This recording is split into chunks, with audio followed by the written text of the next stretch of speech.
Hi, everyone. This is Tom Grisak, and I'm here with Stephanie Fort, one of our fantastic agents. Stephanie's been with us for about a year. Stephanie, thanks for sitting in. We're going to let people know about your past a little bit. You got a very interesting past. Let's start with, where were you born? I was born in Minnesota. Mm-hmm. That's where I grew up. Mm-hmm. And where'd you go to college?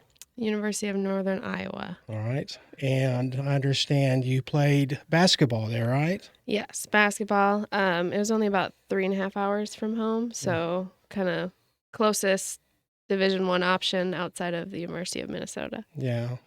Let me ask you about your basketball experience. First of all, why did you choose the college that you went to?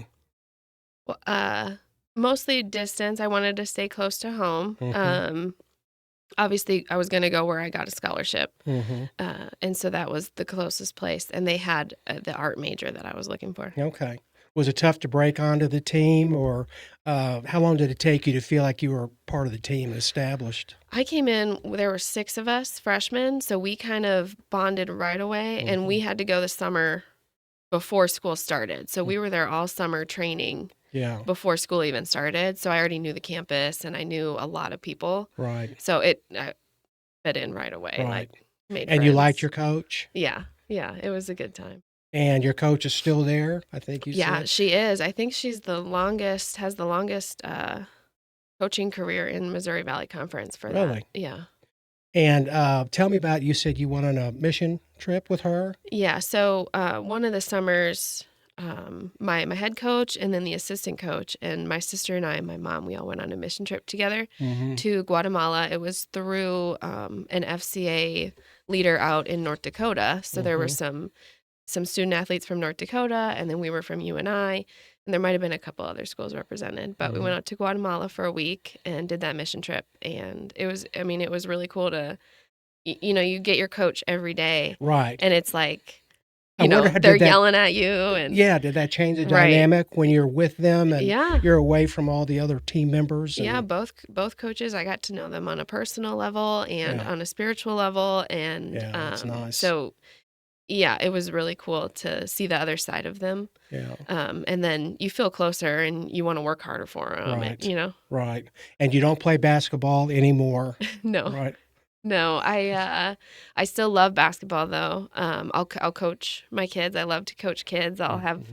neighborhood kids over just to do training here and there. I grew up, my parents were coaches, so Mm-hmm. I'll do that forever. I love it. Yeah, just pickleball and Yeah, but I'll play pickleball. I'll play volleyball. Do some co-ed volleyball.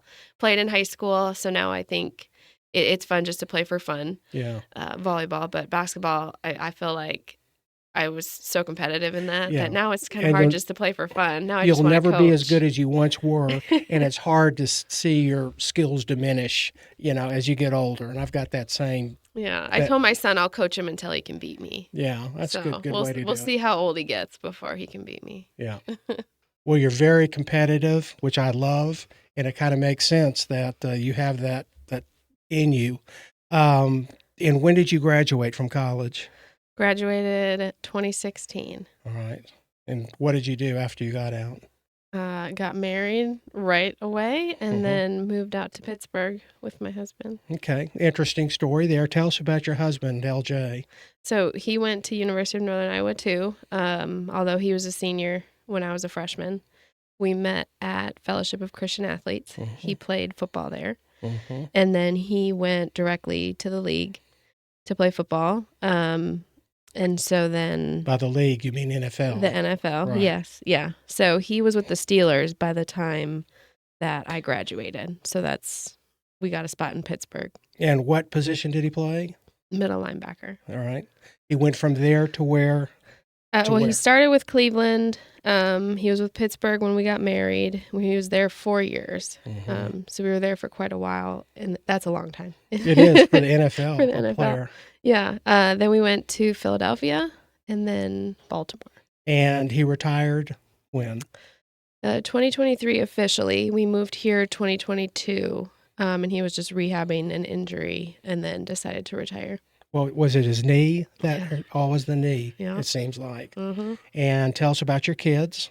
So I've got 3 kiddos. Benaiah is 6. He's in kindergarten.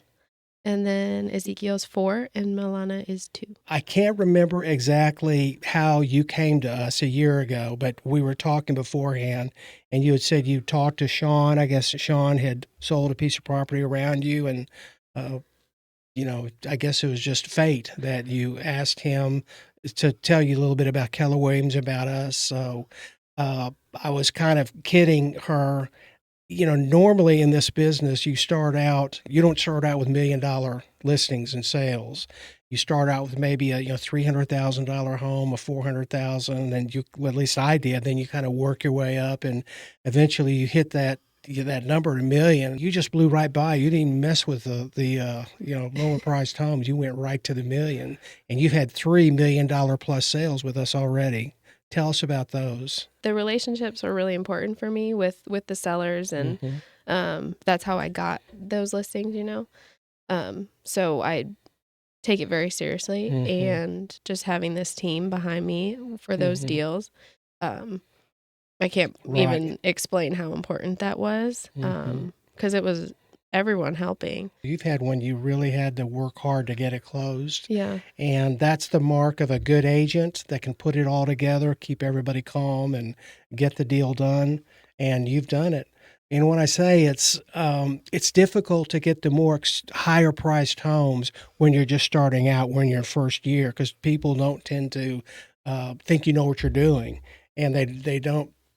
They want to go with someone that's got 9 or 10 years of experience. So you were able to convince them that you could do a great job for them, and they trusted you, and you did get it done. Yeah. And you've got one more out there right now, right? And tell us about that one. Yeah, that one. It's a great opportunity. It's a beautiful listing. It's a high price point. So we expected it to take a little longer. It's very unique in its style of home. So I think as far as buyers who are going to move in, if that's their style, then it will be ideal and perfect. The lot and the square footage and the layout of the house is fantastic for anyone to create their own kind of style too. Right. So, do you prefer working with buyers or sellers, or does it make any difference to you? I think it's both fun. Both are really exciting times. Yeah. And like I mentioned about the relationships, like in real estate, we get to walk friends through the most exciting time, right? Like you're usually moving on to something else, right? So, and buyers are so excited, especially first-time home buyers, for their first home. And it's a fun process. The kids are picking out rooms, and there's just a lot of fun in that experience. So having someone trust you to share that with you is really special. Tell me about some of the things you do out in Parker, which is where you live, and that's kind of like your area of expertise. That's where your big sales have been so far. Yeah.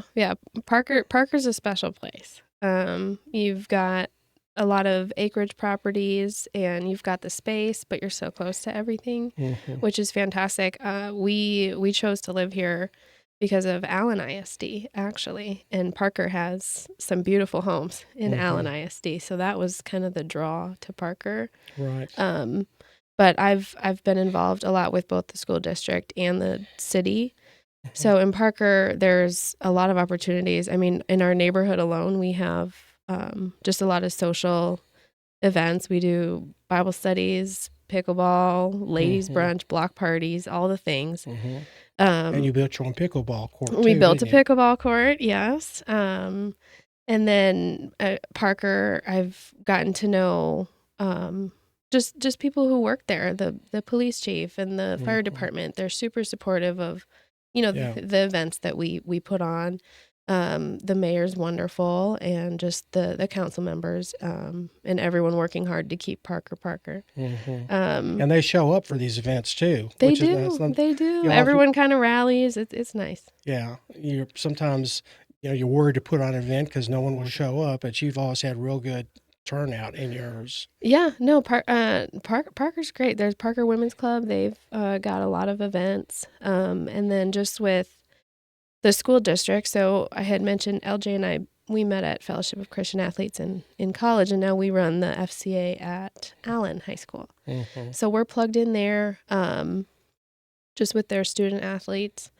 and our kids will, go to school there. And Right. he's in elementary school at Yeah. Allen. Well, that's pretty impressive getting a D1 scholarship. Were you out in 4 years, or did you do the extended plan I like did I did? extend it. My degrees are in graphic design and graphic technologies. Got to add, I was considering adding a marketing minor, but just with the extra year and the amount of credits that our coach was having us take, I was able to add another major. Yeah. And I'm really grateful for that, because the technology side of things has helped me a lot. You've Even to helped us a today. lot too with some things that we've had to do. It's so nice to say, Steph, have you seen something? Can you do that? And I mean, you've done it. That was your major. And I'd also asked you if you use that in your own marketing, and I guess you do. Yep. That helps you in what you're doing with your own marketing. Yep. I've used it in my marketing and helped some of the team members with their photos and stuff. Do you have set goals, or not that you would write them down, but you have them in your mind, or what do you see yourself, 2, 3 years down the road, 4 years? I do, obviously, especially just being an athlete, like goal oriented. So I'm always very competitive. I feel like I'm competitive with myself to just do better and better each year. So hard to say where that is 4 years Right. from now. Right.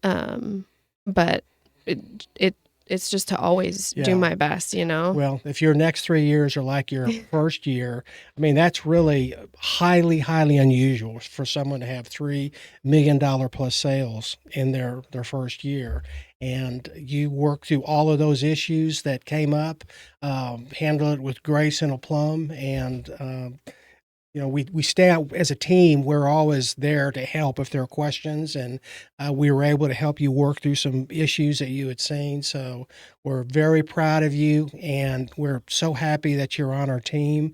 And we just hope to keep this ball rolling. And next year, maybe you'll double your production. Then the year after, you'll double it, because that tends to happen. Well, So, I'm thankful for the team, and I feel like that y'all have put me in a position to succeed. And I mean, even those 3 deals, I feel like I've experienced so much more just from being on the team and hearing from everyone else's experiences. great. And I'd love to hear that. yes, yeah. Okay. Well, thank you very much, and I appreciate you sitting down with me and letting people get to know you better. Thank you. And thank you all for watching.